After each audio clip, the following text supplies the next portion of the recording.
इस संसार में तरह तरह की बुराइयां मुंह उठाए खड़ी हैं।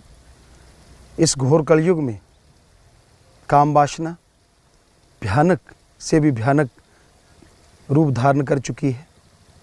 आज इंसान पशुओं की तरह व्यवहार करता है, बल्कि पशुओं से भी बदतर व्यवहार करता है। रिश्ते नाते खाक होते जा रहे हैं, रिश्ते नातों के मायने बदल रहे हैं।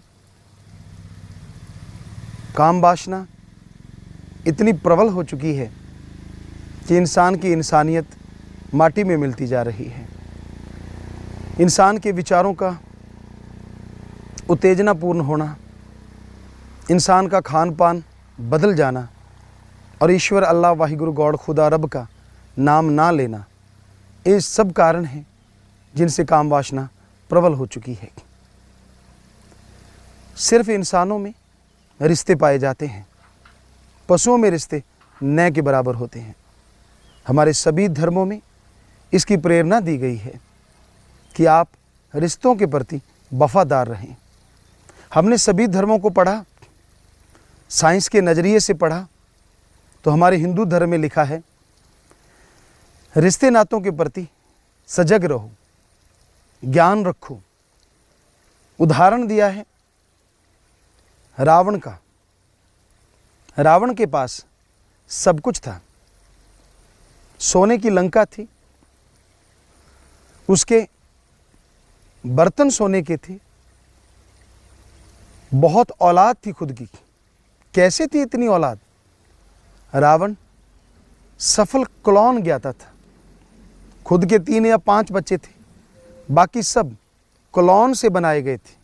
सफल इसलिए 1 लाख बेटा उसने पैदा किया, क्लॉन से बनाया, तो आगे 1.25 लाख उसके पोते थे, नाती थी। रावण हमेशा एटम परमाणु कंधे पे टांग के चलता था। रावण चारों वेदों का टीकाकार पंडित था।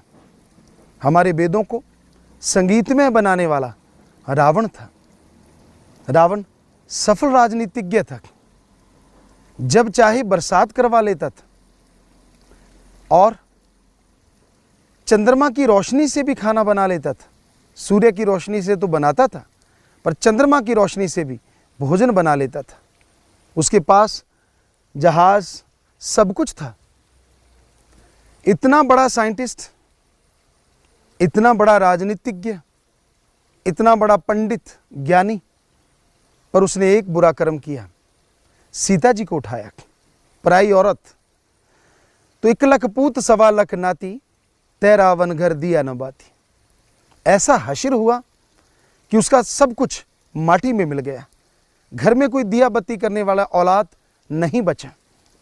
यही बात इस्लाम धर्म में पवित्र कुरान शरीफ में आती है, जायज रिश्ता अख्तियार करो, हराम खोरी ना करो। हराम खोरी करोगे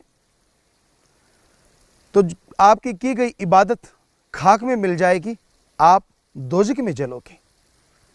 यही बात सिख धर्म में आती है।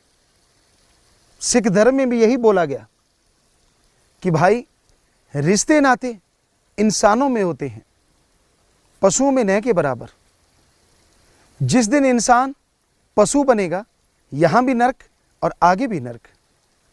हमारे पास पूरी दुनिया से, पूरे वर्ल्ड से लोग आते रहते हैं और उनमें ऐसे मरीज आते हैं जो 80-80 किलो के थे, 30 किलो वजन रह जाता है। और वजह उनकी यही होती है कि उनको एड्स होता है। बुरी तरह मौत मांग रहे होते हैं, पर मौत नहीं मिलती। तो इसलिए हमारे धर्मों में जो लिखा, गुरुओं महापुरुषों ने जो लिखा कि रिश्ते नाते इंसानों में होते हैं, अगर इंसान पशु बनेगा तो यहाँ भी नरक, आगे भी नरक, तो वो नरक भोगते हैं। इसी तरह ईसाई धर्म में लिखा है कि जो रिश्तों के प्रति वफादार नहीं होते, भगवान गॉड उनका वफादार नहीं होता। तो धर्मों के अनुसार ये साबित होता है कि हमें रिश्तों के प्रति वफादार रहना चाहिए। इंसान रिश्तों के प्रति अगर वफादार है, रिश्तों के प्रति अगर सही रहता है तो वो अपना जीवन सुख में व्यतीत कर सकता है। इसलिए जायज रिश्ता अख्तियार कीजिए। पति पत्नी का रिश्ता सही है। उसके अलावा उम्र में बड़े हैं तो अपने माँ बाप के समान, दादा दादी बुजुर्गों के समान मानिए। हम उम्र हैं, बहन भाई के समान मानिए। और आपसे अगर छोटे हैं तो अपने बेटे बेटी के समान मानिए। जब तक शादी नहीं होती ब्रह्मचर्य का पालन कीजिए। अगर आप ब्रह्मचर्य का पालन करते हैं तो 100 में से 99 बीमारी आपको नहीं लगेगी। हमने प्रैक्टिकली किया है और लगभग 5 करोड़ लोगों को बताया। उनमें 70% यूथ है, नौजवान है। बहुत से नौजवानों ने करके देखा। ब्रह्मचर्य का पालन क्या होता है? आप वीर्य को जाने ना दें। कई डॉक्टर कहते हैं कि अगर वीर्य नहीं जाएगा तो ओवरफ्लो हो जाता है। ये सब झूठ है, बिल्कुल गलत है। वीर्य अगर बॉडी से नहीं जाता तो बॉडी के ढाल का काम करता है। बॉडी स्ट्रांग हो जाती है, मजबूत हो जाती है और उसके नज़दीक रोग नहीं आते। 1% इसलिए कर्म रोग आ सकते हैं। उसमें भी अगर राम नाम का जाप किया जाए, अल्लाह गॉड खुदा रब वाहिगुरु ईश्वर का नाम लिया जाए तो 1% रोग भी नहीं लगते। यही नहीं, अगर आप ब्रह्मचर्य का पालन करते हैं तो ब्रह्मचर्य का पालन करते करते आपका मैरिज हो जाता है, आपकी शादी हो जाती है। शादी के बाद जो बच्चा पैदा होगा वो 100% तंदुरुस्त होगा, विकलांग या मंदबुद्धि नहीं होगा। यह हम आपको गारंटी देते हैं। हमारे आयुर्वेदा में लिखा है, हमने खुद प्रैक्टिकली किया है। तो यही हकीकत, यही सच है। तो कई बार लोग कहते हैं कि ब्रह्मचर्य का पालन करना, और वो भी इस युग में, बहुत ही मुश्किल है। मुश्किल नहीं है, कठिन जरूर है। असंभव नहीं है, पर मुश्किल थोड़ा लगता है लोगों को। तो उसके लिए ज़रूरी है आप अपना खान पान सही रखें। ज़्यादा तेज मिर्च मसाला, गरम मसाले ना खाएं। और जब भी कभी आपके विचार उत्तेजित होते हैं, आपके अंदर उत्तेजना आती है, गलत विचार आते हैं, हम आपको गुरु मंत्र बताएंगे जो हमारे हिंदू धर्म में बोला गुरु मंत्र, कलमा, मेथड ऑफ मेडिटेशन, नाम शब्द सभी धर्मों में उसका नाम है।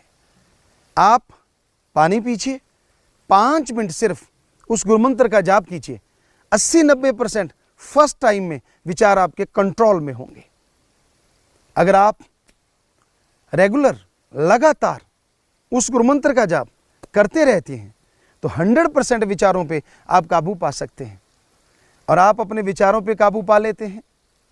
इतना सुखी कोई दूसरा नहीं हो सकता जितना सुखी जिसने विचारों पे काबू पाया है वो होता है। तो काम वासना इंसान को खोखला कर देती है। इंसान कामिक कीड़ा हो जाता है। उसके लिए माता पिता, बहन भाई, बेटा बेटी, कुछ रिश्ते मायने नहीं रखते। उसकी गंदी सोच, उसकी गिरी सोच हर समय उसको, हर पल उसको एक ही ख्याल देती है, और वो होता है काम वासना, विषय विकार। और जिसके अंदर खुद के बुरे विचार होते हैं, सामने वाले को वो कभी अच्छा नहीं मानता। जैसे खुद के विचार हैं वैसा सामने वाले को उसी तराजू पे वो तोलता है। तो भाई, बुरे विचारों को काबू करना अति जरूरी है। विषय विकारों से बच के रहना, जिंदगी में बहार को लेके आना है। एक ऋषि थे, आपको एक सच्ची बात सुनाते हैं। उन्होंने बहुत तपस्या की, बहुत समय जंगलों में रहे, ईश्वर की भक्ति में, मालिक की भक्ति में लगे रहे, शायद रिद्धि सिद्धि की भक्ति में बहुत समय लगाया। उनको सिद्धियां प्राप्त हुई। वो आए, जंगलों में रहे थे सैकड़ों साल, बहुत लंबी उम्र हुआ करती थी उस समय, इंसानों को नहीं देखा था। आए, रास्ते में एक समुंदर था, उसको पार करना था, बहुत बड़ी नदी थी। इधर उधर देखा, कोई नजर नहीं आया। फकीर को एक झोंपड़ी नजर आई, कुछ घर नजर आए, आवाज दी तो वहां से एक नौजवान लड़की बाहर आई। कहने लगी, ऋषिवर कहाँ जाना है आपने? कि मैंने दूसरे छोर पे जाना है, वो लड़की कहने लगी मेरे पिताजी नहीं है, कोई भी नहीं। तो ऋषि कहने लगे क्या आपको नाव खेनी आती है? कहने लगी जी बिल्कुल आती है। तो आप हमें उस साइड छोड़ आए। ऋषि नाव में बैठ गए। लड़की नाव खेने लगी तो समुंदर के पास चलती हुई लहरें, ठंडी बहती हुई पवन, एकदम ऋषि के अंदर बुरे विचारों ने तूफान खड़ा कर दिया। काम वासना प्रबल हो गई। तो ऋषि ने लड़की से कहा आप मेरे साथ गंधर्व विवाह करवाओ। लड़की बोली आप मेरे पिता के समान हैं, ऐसा मत बोलिए। ऋषि क्रोधित होने लगे, आप पिता वाली बात मत करो। तो लड़की ने देखा कि अब ऋषि जो है उसके अंदर काम वासना भड़क चुकी है, विवाह करवाने को आतुर है। तो लड़की ने फिर भी ज्ञान से काम लिया। कहने लगी ऋषिवर बहुत बड़ा समुंदर है, ये समुंदर देवता देख रहा है। कहने लगा इतनी सी बात। रिद्धि सिद्धि का जाप किया, अंजलि पानी की भरी और ऐसे फेंकी तो वो जगह धरती हो गई। कहने लगे देखो ये तो धरती है। कहने लगे नहीं ऋषिवर मैं आपसे शादी नहीं करवा सकती, सूर्य देव देख रहे हैं। कहता इतनी बात। फिर रिद्धि सिद्धि का जाप किया, पानी की अंजलि भरी ऊपर फेंकी तो बादल हो गए, सूरज गायब हो गया। तो कहने लगी ठीक है, क्योंकि बोल नहीं सकती थी इससे ज्यादा। ऋषि बैठने लगे। ओ अचानक देखा, ध्यान दिया अपनी तरफ, सारी रिद्धि सिद्धियां, सारी भक्ति जो सैकड़ों सालों में कमाई थी एक पल में गायब हो गई। जार जार रोने लगे, तड़फने लगे। तो भाई ये जो विषय विकार हैं, काम वासना है, ये बड़े बड़े लोगों को गिरफ्त में ले लेती है। इसे काबू करना आसान नहीं होता। उस मालिक की माया का जब काम वासना रूप धारण कर लेती है तो फिर कोई रिश्ते नाते नहीं रहते, सब गायब होते चले जाते हैं। सिर्फ और सिर्फ रिश्ते रह जाते हैं नर और मादा का, स्त्री और पुरुष का। सैकड़ों साल पहले हमारे गुरुओं ने, संतों ने यह फरमाया था, ऐसा घोर कलयुग आएगा, ऐसा भयानक समय आएगा जब रिश्ते नाते गायब हो जाएंगे। रिश्ता रहेगा स्त्री और पुरुष का। आज वो समय आ गया है। आज ज्यादातर रिश्ते खत्म होते जा रहे हैं। जैसे जैसे रिश्ते खत्म हो रहे हैं वैसे वैसे दुख दर्द परेशानियां बीमारियां बढ़ती जा रही हैं। इसलिए रिश्ते नातों को कायम करना है। खास करके भारत में हमारी संस्कृति है कि रिश्ते सही रहें। रिश्ते बनाए हमारे महापुरुषों ने, संत पीर पैगंबरों ने, और उन रिश्तों के प्रति अगर हम वफादार रहते हैं तो यकीनन जिंदगी में बहारें आएंगी, खुशियां आएंगी।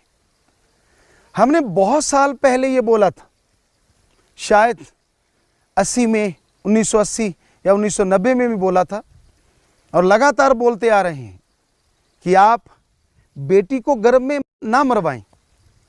अगर बेटियां खत्म हो जाएंगी, बेटे की चाह में आप बेटियों को खत्म करते चले जाएंगे तो बेटे इतने हो जाएंगे कि बेटियां कम होने की वजह से बेटों को शादी के लिए लड़की नहीं मिलेगी, तब गुंडागर्दी फैलेगी। बहुत साल पहले ये बात कही, लगातार कहते आए, पर लोगों ने कम अमल किया। ये नहीं कि अमल नहीं किया, बहुत फायदा हुआ है। नॉर्थ साइड में बहुत लोग लड़की को गर्भ में मारने से गुरेज करने लगे हैं, लेकिन फिर भी लड़कों के मुकाबले लड़कियों की गिनती कम है और गुंडागर्दी फैल रही है। ये विषय विकार, ये काम वासना प्रबल हो रही है। जगह जगह बलात्कार हो रहे हैं, जगह जगह लड़कियों की इज्जत लूटी जा रही है। इसका कारण क्या है? माँ बाप भी इसमें दोषी हैं। वो अपनी बेटी को अबला नारी बनाते हैं, अपनी बेटी को बिल्कुल कमजोर बनाते हैं। नहीं, ऐसा नहीं होना चाहिए। आज वो टाइम नहीं है आप सोचें कि बेटी 7 पर्दों में रहेगी, आप सोचें कि बेटी अबला बने। नहीं, अपनी बेटी को स्ट्रांग बनाइए, शुरू से मजबूत बनाइए। हमने ऐसा एक मुहिम चलाई हुई है, हजारों लाखों लड़कियां सीख रही हैं उसे। उन लड़कियों को कराटे, जूडो, सेल्फ डिफेंस के लिए बहुत कुछ सिखाया जा रहा है। पर सबसे बड़ा सेल्फ डिफेंस है आत्मबल, विल पावर। और विल पावर बढ़ता है सुमरन से, भक्ति इबादत से। अगर सुमरन किया जाए, भक्ति की जाए, तो अंदर आत्मबल आता है, और जब आत्मबल आता है आदमी हारी बाजी जीत जाता है। तो सब लड़कियों को आत्मबल हासिल करना चाहिए, सब लड़कों को ब्रह्मचर्य सीखना चाहिए। सुमरन के द्वारा उससे बहुत रोगों से आप बच पाएंगे। आपकी जवानी बाहर ले आएगी। विषय विकारों से बचना आसान नहीं होता, पर अगर सुमरन किया जाए, भक्ति इबादत की जाए, तो बचा जा सकता है। कोई बड़ी बात नहीं। अगर आप सुमरन करें, लगातार भक्ति करें, ज़्यादा नहीं, आप कम से कम 15-20 मिनट सुबह, 15-20 मिनट शाम को लगातार भक्ति करें, मालिक की याद में बैठें, तो उससे आपको आत्मबल आएगा। और आत्मबल जैसे जैसे बढ़ता जाएगा, आप टेंशन फ्री होते जाएंगे, आपके बुरे विचार दबते चले जाएंगे, पाक पवित्र विचार आएंगे। आप बिजनेस में, आप समाज में, आप अपने घर में सफल होते चले जाएंगे। लोग इज्जत की निगाह से आपको देखेंगे।